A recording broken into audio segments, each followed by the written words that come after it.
Growth models. Populations of people, animals, and items are growing all around us. By understanding how things grow, we can better understand what to expect in the future. In this chapter, we focus on time-dependent change. Linear algebraic growth. Marco is a collector of antique soda bottles. His collection currently contains 437 bottles. Every year, he budgets enough money to buy 32 new bottles. Can we determine how many bottles he will have in 5 years and how long it will take for his collection to reach 1,000 bottles? Both of these equations you could probably solve without an equation or formal mathematics. We are going to formalize our approach to this problem to provide a means to answer more complicated questions. Suppose that P sub n represents the number or population of bottles Marco has after n years. So P sub 0 would represent the number of bottles now. P sub 1 would represent the number of bottles after 1 year. P sub 2 would represent the number of bottles after 2 years, and so on. We could describe how Marco's bottle collection is changing using P sub 0 equals 437, P sub n equals P sub n minus 1 plus 32. This is called a recursive relationship. A recursive relationship is a formula which relates the next value in a sequence to the previous values. Here, the number of bottles in year n can be found by adding 32 to the number of bottles in the previous year, P sub n minus 1. Using this relationship, we could calculate P sub 1 equals P sub 0 plus 32 equals 437 plus 32 equals 469. P sub 2 equals P sub 1 plus 32 equals 469 plus 32 equals 501, and so on. We have answered the question of how many bottles Marco will have in 5 years. However, solving how long it will take for his collection to reach 1,000 bottles would require a lot more calculations. While recursive relationships are excellent for describing simply and cleanly how a quantity is changing, they are not convenient for making predictions or solving problems that stretch far into the future. For that, a closed or explicit form for the relationship is preferred. An explicit equation allows us to calculate P sub n directly without needing to know P sub n minus 1. While you may already be able to guess the explicit equation, let us derive it from the recursive formula. We can do so by selectively not simplifying as we go.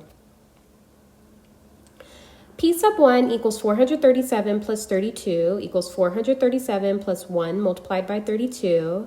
P sub 2 equals P sub 1 plus 32 equals 437 plus 32 plus 32 equals 437 plus 2 multiplied by 32, and so on. You can probably see the pattern now and generalize that P sub n equals 437 plus n multiplied by 32 equals 437 plus 32n. Using this equation, we can calculate how many bottles he'll have after 5 years. P sub 5 equals 437 plus 32 multiplied by 5 equals 437 plus 160 equals 597. We can now also solve for when the collection will reach 1,000 bottles by substituting in 1,000 for P sub n and solving for n.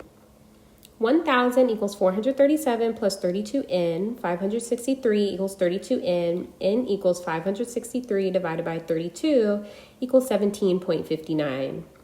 So Marco will reach 1,000 bottles in 18 years. In the previous example, Marco's collection grew by the same number of bottles every year. This constant change is the defining characteristic of linear growth. Plotting the values we calculated for Marco's collection, we can see the values form a straight line, the shape of a linear growth. Linear growth. If a quantity starts at size P sub 0 and grows by D every time period, then the quantity after m time periods can be determined using either of these relations. Recursive form, P sub n equals P sub n minus 1 plus D. Explicit form, P sub n equals P sub 0 plus D multiplied by n. In this equation, D represents the common difference, the amount that the population changes each time n increases by 1. Connection to prior learning, slope, and intercept. You may recognize the common difference, D, in our linear equation as slope. In fact, the entire explicit equation should look familiar. It is the same linear equation you learned in algebra, probably stated as y equals mx plus b. In the standard algebraic equation, y equals mx plus b, b was the y-intercept or the y value when x was 0. In the form of the equation we are using p sub 0 to represent that initial amount. In the y equals mx plus b equation, recall that m was the slope. You might remember this as rise over run or the change in y divided by the change in x. Either way, it represents the same thing as the common difference, d, we are using. The amount that output, p sub n, changes when the input n increases by 1. The equations y equals mx plus b and p sub n equals p sub 0 plus dn mean the same thing and can be used the same ways. We're just writing it somewhat differently.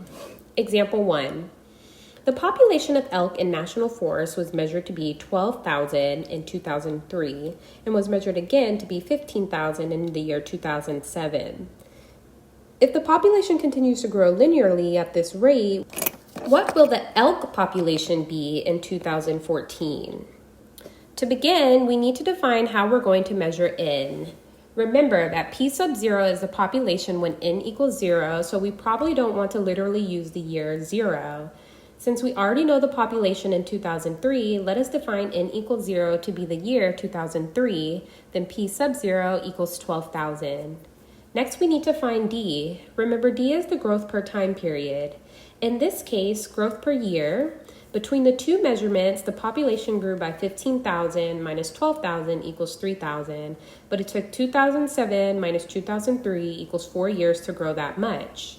To find the growth per year, we can divide 3,000 elk divided by 4 years equals 750 elk in 1 year. Alternatively, you can use the slope formula from algebra to determine the common difference. Noting that the population is the output of the formula and time is the input, d equals slope equals change in output divided by change in input equals 15,000 minus 12,000 divided by 2007 minus 2003 equals 3,000 divided by 4 equals 750. We can now write our equation in whichever form is preferred. Recursive form, p sub 0 equals 12,000, p sub n equals p sub n minus 1 plus 750. Explicit form, p sub n equals 12,000 plus 750n. To answer the question, we need to first note that the year 2014 will be n equals 11. Since 2014 is 11 years after 2003, the explicit form will be easier to use for this calculation. P sub 11 equals 12,000 plus 750 multiplied by 11 equals 20,250 elk. Example 2. Gasoline consumption in the U.S. has been increasing steadily. Consumption data from 1992 to 2004 is shown below. Find a model for this data and use it to predict consumption in 2016. If the trend continues, when will consumption reach 200 billion gallons? Plotting this data, it appears to have an approximately linear relationship. While there are more advanced statistical techniques that can be used to find an equation to model the data, to get an idea of what is happening, we can find an equation by using two pieces of the data. Perhaps the data from 1993 and 2003. Letting n equals 0 correspond with 1993 would give p sub 0 equals 111 billion gallons.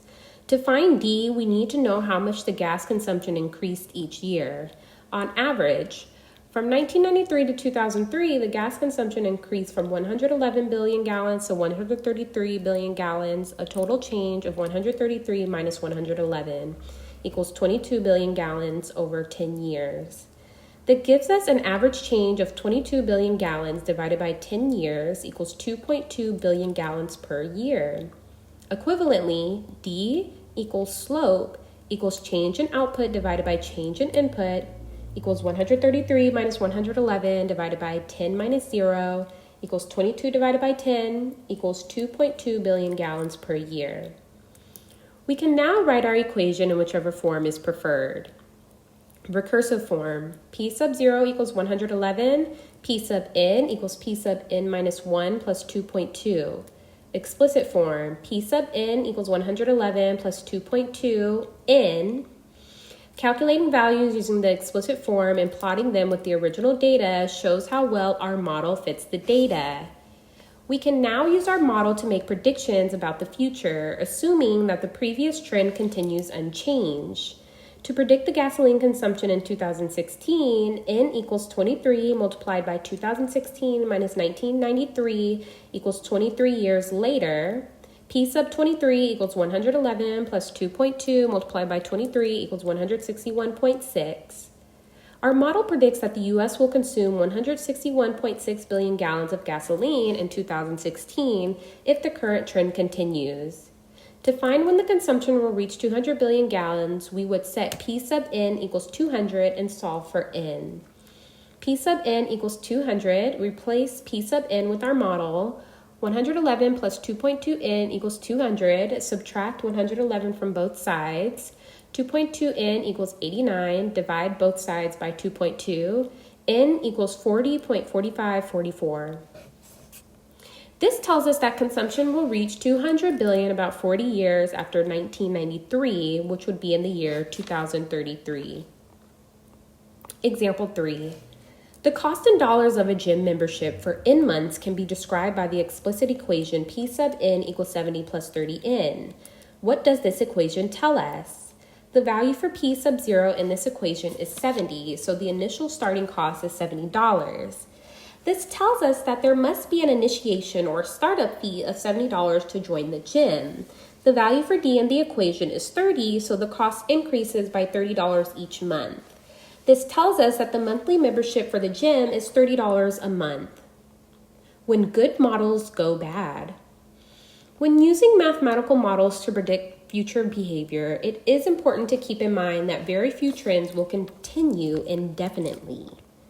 Example 4.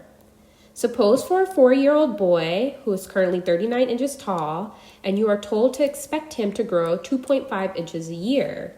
We can set up a growth model with n equals 0 corresponding to 4 years old. Recursive form. P sub 0 equals 39, P sub n equals P sub n minus 1 plus 2.5. Explicit form. P sub n equals 39 plus 2.5n. So at 6 years old, we would expect him to be P sub 2 equals 39 plus 2.5 multiplied by 2 equals 44 inches tall. Any mathematical model would break down eventually. Certainly, we shouldn't expect this boy to continue to grow at the same rate all his life. If he did, at age 50, he would be P sub 46 equals 39 plus 2.5 multiplied by 46 equals 154 inches tall equals 12.8 feet tall. When using any mathematical model, we have to consider which inputs are reasonable to use. Whenever we extrapolate or make predictions into the future, we are assuming the model will continue to be valid. Exponential geometric growth. Suppose that every year, only 10% of the fish in the lake have surviving offspring. If there were 100 fish in this lake last year, there would now be 110 fish.